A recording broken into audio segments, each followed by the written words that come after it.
Good evening to everyone. To our distinguished guests, our honorees, to our alumni, to our friends and supporters, welcome to the 24th Annual Presidential Scholarship Gala.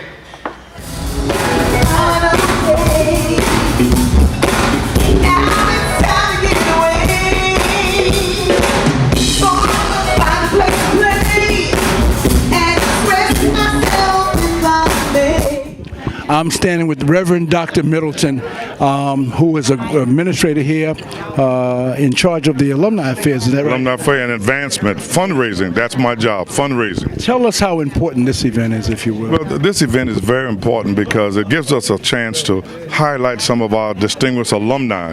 In addition to that, it raises money for presidential scholarships. Our students need scholarship more today than ever before as a result of the cutbacks in financial aid from governmental sources.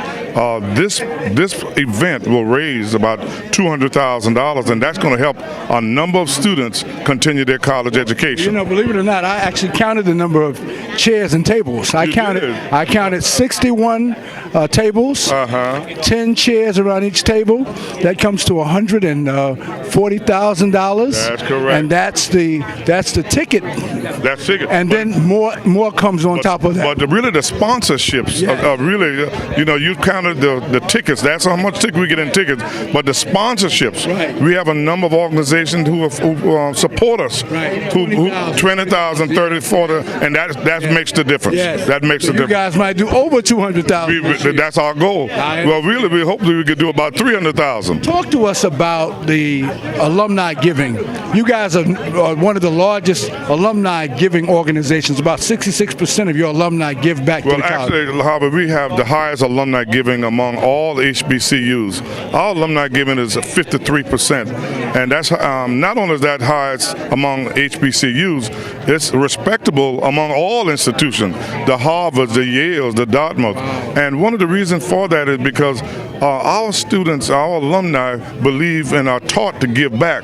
We have created a culture of giving back. And even our students who are presently involved in enroll at the institution during our capital campaign, the students gave over $300,000, and they are still paying tuition and fees to attend the university. So they're actually paying into their own Exactly. They understand that, to whom much is given, much is required, and they understand that that's one of our mottos here. Reverend Middleton, you're doing an outstanding Well, thank you very much, and thank you for the job that you're doing. Very proud of what you're doing as well. All right, now we've got an opportunity to talk to some of the students here at Claflin, some of the most outstanding students that we have at Claflin University. Tell us who you are. My name is Lauren Everett. I'm a political science major from St. Louis, Missouri. Okay, all right. Dominic Riggins, senior history major from Albany, Georgia. You're the former SGA president. What position do you hold now? I am just simply a student. I'm a vice president of a fraternity here on campus. I'm a member of the prestigious and conscientious Alice Carson Tisdale Honors College, and I'm just trying to graduate. Talk to us about the Honors College, if you will. The Honors College, it's absolutely incredible. There's so much support in it. Just so many good people, so many good friends. It's really like a family. And your major again is? Political science. And so were you going to run for president? Or what Oh, I don't know about that. Maybe. Will you vote for me if I do? I would. All right, Lauren Everett, remember the name. Because you went to school at Claflin University? Of course, the greatest HBCU in the nation. Tell us what the experience has been like for you. And again, you do say you're a political science major. Will you go to law school, or what are your life goals and pursuits? Law school is kind of the backup plan. That's the overall arching plan. I'm looking into maybe being a campaign manager. I've been working closely with the Orangeburg County Democratic Party. They've been a very big part of my experience here. It's been amazing. Just looking through a bunch of careers, trying to make my decision. And what Lauren touched on is simply honors college at its best.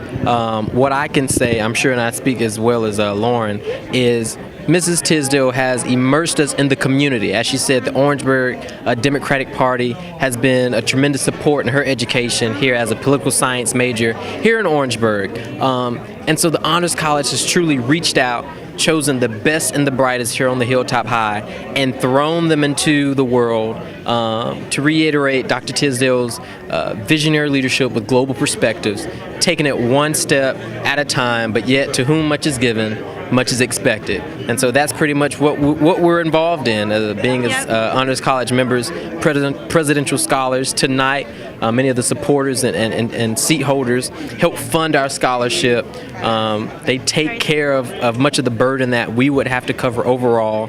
And as I said before, to whom much is given, much is required. So much is expected and required of us. So that means once you graduate, and this year coming up, I would imagine, then you guys will be giving back to the university the same way you received. Is that most it? Most definitely. One of the jewels when I go out and when I tell people I'm a Claflinite, they say, "Wow, you guys are doing big things. You're number one in alumni giving." With over 73% of our alumni giving back, that means a lot. Obviously there must be something good for people to dig into the pie and to give back. So there's something good here, and I think Laura and I are part of that good here in the Honors College, and we do the best we can. So yes, we're giving back. We're giving back indeed. Making the most of the opportunity. Right, now I've got a real professional, Stephen Dial. What network are you with now? I'm now with the NBC station in Kansas City, Missouri. And he left Kansas City, Missouri to come back home to Orangeburg, South Carolina. Of course, where'd you grow up, Stephen, by the way? I grew up in Atlanta. I was born on Fort Jackson, though. Okay. So you did all your good stuff at WLTX. Yep. But it all started here at Claflin University. That's right. Tell us about Claflin. Talk about your life, if you will. Yeah, so, growing up in Atlanta, you see all the big HBCUs, and, my parents went to Alabama A&M, and so every spring break we did a college tour. We went to HBCUs and other schools. So I went to Claflin. I was like, and everything happens for a reason. I initially came to Claflin with the intent to transfer somewhere, and my dad had a talk with me and said, I think you could be something big, here it doesn't really matter where, it's just where you think you can feel at home. So I stayed, student government vice president, student government president, did a lot in the mass communications, internship at WLTX, turned into a job, and it all started here. Well, Stephen, we know we're all proud of you, and great things come out of small beginnings. Those mighty trees that you see out in California, they all started from a little small seed. And the seed was planted, and there we have Stephen Dial, the great man that he is. The best is yet to come. And we expect, everybody has to be replaced. Yeah. And those guys got to move out of the way. They're getting older. And you're in the farm club right now, getting ready to go to the major.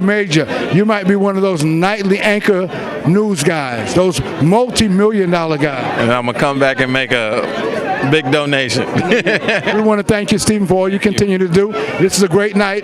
We're here at the Claflin University Scholarship Gala with Stephen Dial, a great alumnus of the university and someone who's well known in media and mass communication. Thank you so much. Why do you do so much around here? Because I love my job. I love the university. I've been here 21 years. You need to tell everybody who you are. I'm Iris Bomar, Associate Vice President for Institutional Advancement. And you make this stuff happen. I help to make it happen. It's a team effort. What could be more important than helping to lead those who are concerned about leading others in times yet to come than doing what we're doing here now and have been doing across the years? Why is it that Claflin, above all the other universities, give back so greatly? Why is that? It's because of the... Of course, this is the mayor of Orangeburg. It's because of the alumni that are here that are so loyal and loyal. We realize this institution has given us the opportunity to fulfill so many dreams in our lives, and we don't mind giving back to the university 100%. Something was said earlier today about the enormous amount of give back that happens from the alumni. And Reverend Middleton said it's almost a part of the ingrained understanding from the time you're a student to give back. Is that the Well, way it is? they instilled that in during my time. I came in the late 70s and 80s, early 80s, and they instilled, we had role models. We had mothers and fathers that instilled it. They said, when you get your education, give back to your community. So We want to thank you all for what you continue to do. You were going to say something. Oh, I was thinking that the mayor is such a young man, and I stepped right behind him in saying that that's the way we were taught. We are following in the footsteps of those who blazed the way for us.